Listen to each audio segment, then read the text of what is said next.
বিয়েটা জীবনে একবার, এই ক্ষেত্রে যে হেরে যায় তার পুরো জীবনটাই হেরে যায়।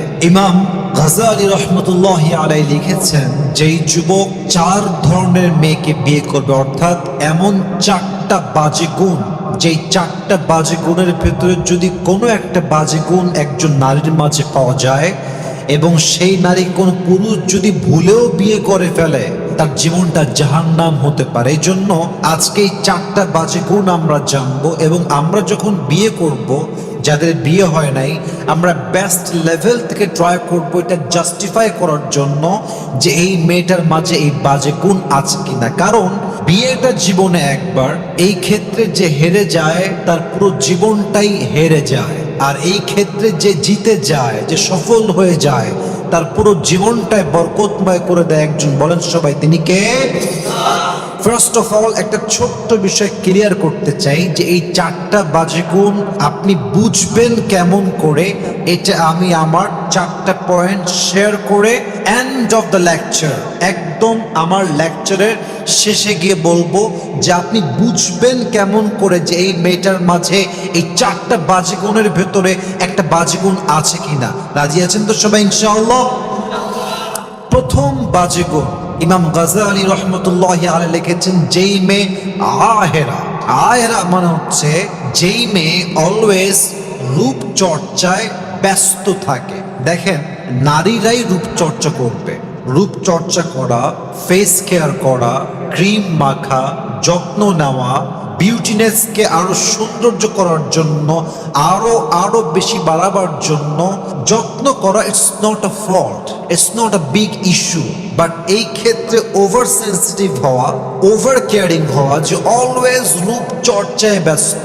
দেখবেন অনেক ফিল্মি হিরোইন আছে সার্জারি করতে ব্যস্ত, সারাদিন সার্জারি করে, এই পাশ দিয়ে সুই দেয়, এই পাশ দিয়ে সু দেয়, কারো ঠোঁট দেখবেন অনেক মোটা হয়ে যায়, সারা দিন বিউটিশিয়ানের কাছে পড়ে থাকে, অলওয়েজ রূপচর্চায় ব্যস্ত। বিশ্বাস রাখেন, যেই মেয়ে অলওয়েজ রূপচর্চায় ব্যস্ত থাকে, এই মেয়ে কখনো লাইফ পার্টনার হিসেবে পারফেক্ট ওয়াইফ কখনোই হতে পারে না। ঠিক কিনা বলেন?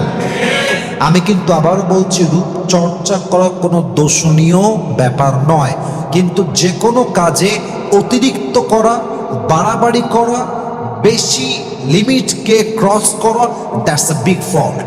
এজন্য খেয়াল রাখবেন যে একজন মেয়ে যাকে বিয়ে করছেন, এই মেয়েটা আবার রূপচর্চায় বেশি ব্যস্ত কিনা। আল্লাহ আমাদের সবাইকে এই বাজে গুণটা দেখে বুঝে বিয়ে করার তৌফিক দান করুক। পরে সবাই আমিন। 2 নাম্বার, ইমাম গাজ্জালী রহমতুল্লাহি আলাইহি লিখেছেন, যেই মেয়ে নাবিথা। নাবিথা মানে কি? যেই মেয়ে রূপ চর্চা তো করেই করে এবং তার রূপের জন্য খুব বেশি গৌরব করে, আত্ম অহমিকা বোধ। বিশ্বাস রাখেন, যেই মেয়ের বাপ বড় লোক, হয়তো মেম্বার, চেয়ারম্যান, ব্যবসায়ী, সরকারি চাকরি করে, এবং মেয়েটা তার পরিবারের হয়তো একদম ছোট মেয়ে, অথবা পুরো পরিবারে একটা মাত্র মেয়ে, এবং সে দেখতে সুন্দরী, দেখবেন যে এইরকম মেয়ে অহংকারে, রূপের দাপটে আর বাঁচে না যুবক ভাইরা। ঠিক কিনা বলেন? কিন্তু আমি খুব খেয়াল করে দেখেছি, যেই মেয়েরা স্কুল লাইফে, কলেজ লাইফে ক্লাসের সবচেয়ে সুন্দরী মেয়ে ছিল সেই মেয়েটা, পুরো কলেজের সবচেয়ে সুন্দরী মেয়ে ছিল সেই মেয়েটা, যাকে দেখার জন্য যুবকরা অলওয়েজ লাইন ধরে বসে থাকতো।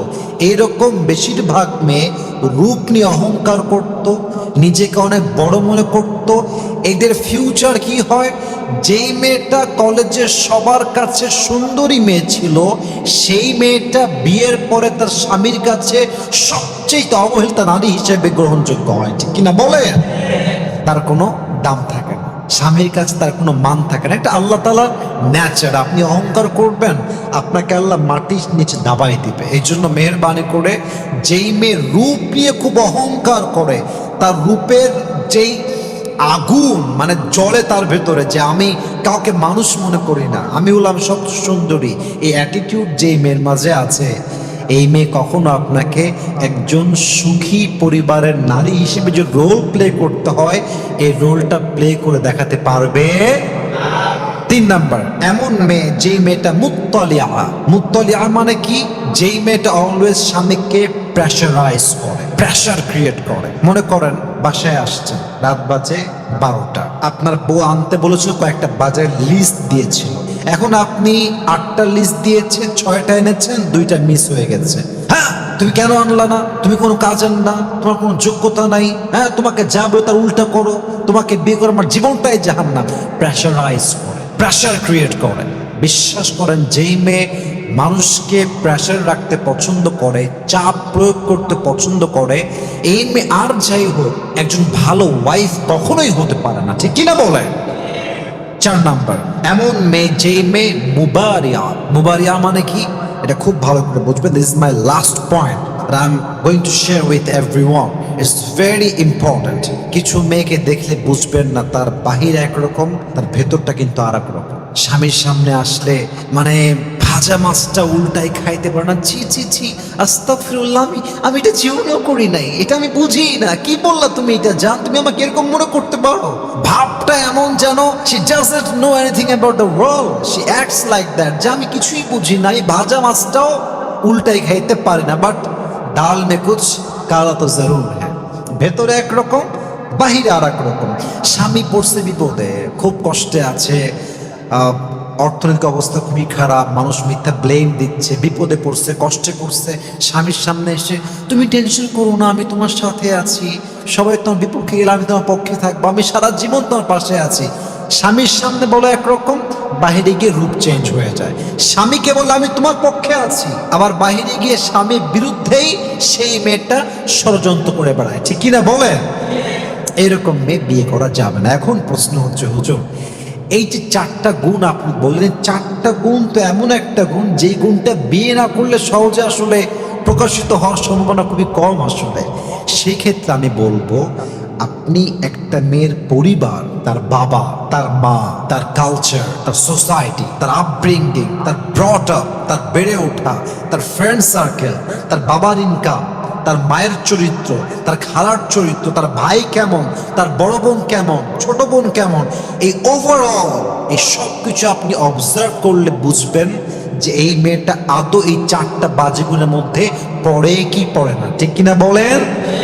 ফর এন এক্সাম্পল, প্রথমে বলেছিলাম যে মেয়েটা আহেরা, অর্থাৎ অলওয়েজ রূপচর্চায় ব্যস্ত। একটু বোঝার ট্রাই করেন। একজন মেয়ের বাবার ইনকাম হচ্ছে, for an example, just example আর নাথিং এলস, ইনকাম হচ্ছে 20,000 টাকা। কত হাজার?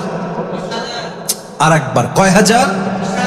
20,000। আচ্ছা বলেন তো, পরিবারে বাবার ইনকাম 20,000, বাবার মেয়ে হচ্ছে 2টা, ছেলে 1টা এবং বউ, এ হচ্ছে 5 জন মানুষের একটা সদস্য। মেয়েটা চাইলেও কি প্রত্যেক মাসে 30,000 টাকা ইনকাম করতে পারবে? মেকআপ করতে পারবে? পারবে না। কারণ কি? তার বাবার ইনকামটাই হচ্ছে কম। তা আপনি সেই মেয়েকে দেখলে বুঝবেন যে এই মেয়েটা ওই লেভেলের না। আর একটা মেয়ে যার বাবার মাসে অবৈধ ইনকাম হচ্ছে 10 লাখ টাকা, অবৈধ ইনকাম, বৈধ ইনকাম না, অবৈধ ইনকাম 10 লাখ টাকা, অথবা বৈধ ইনকামই 20 লাখ টাকা, কথার কথা ব্যবসা থেকে আসছে। কিন্তু সেই মেয়েটা যদি বাবার ইনকাম 20 লাখ হয়, সে তো মাসে সর্বনিম্ন 1 লাখ টাকা খরচ করতে পারে। পারে কি পারে না? আপনি একটা বেসিক লেভেলে দেখলে বুঝবেন যে মেয়েটা আসলে কোন ক্যাটাগরি বিলং করে। এই মেয়েটা আসলে সে লেভেলে হতে পারে কি পারে না। আরে যেই মেয়ের বাপের ইনকাম মাত্র 20 লাখ টাকা, সেই মেয়ে চাইলে 1 লাখ টাকা মেকআপ করতে পারবে না। ঠিক কিনা বলেন? আবার দেখেন, আর একটা বলেছিলাম যে মেয়েটা স্বামীকে প্রেশারাইজ করে। একজন মেয়ে স্বামীকে প্রেশারাইজ তখন করে যখন সে এই শিক্ষা তার মায়ের থেকে পায়, তার খালার থেকে পায়, তার ফুফুর থেকে পায়। মেয়ের বয়স 8 বছর, সে দেখছে যে আমার বাপ আমার মায়ের কথায় ওঠে বসে, আমার বাপ ইয়েস বললে ইয়েস, নো বললে নো। ওর ভেতরে এই মেন্টালিটি ছোট্টবেলার থেকে তৈরি হয় যে আমিও আমার স্বামীকে গোলামের মতো ট্রিট করব, কাজের চাকরের মতো ট্রিট করব। এরকম মেয়ে বাংলাদেশে অ্যাভেলেবল। মানে কিছু মেয়ে আছে এরা স্বামীকে মানুষই মনে করে না, অমানুষ মনে করে, জানোয়ার মনে করে। কথায় কথায় খোটা, কথায় কথায় বাজে ব্যবহার, কথায় কথায় তোমাকে বিয়ে করে আমার জীবনটা জাহান্নাম হয়ে গেছে, আমার কত ভালো জায়গায় বিয়ে হতো, তুমি একটা জাহান্নাম আমার জন্য। এই কথাগুলো বলে একটা সাজানো গোছানো সুন্দর সংসারকে একটা মেয়ে জাহান্নাম বানিয়ে দেয়। ঠিক কিনা বলেন? এজন্য ফ্যামিলি স্ট্যাটাস, বাবার ইনকাম, মায়ের চরিত্র, বোনের চরিত্র, তার বেড়ে ওঠা, তার কালচার, তার সোসাইটি, তাদের ফাইন্যান্সিয়াল স্টেটাস, এই সব কিছু মিলিয়ে ওভারঅল অবজার্ভ করলে আপনি বুঝবেন যে এই মেয়েটার মাঝে এই 4টা বাজে গুণ আছে কিনা।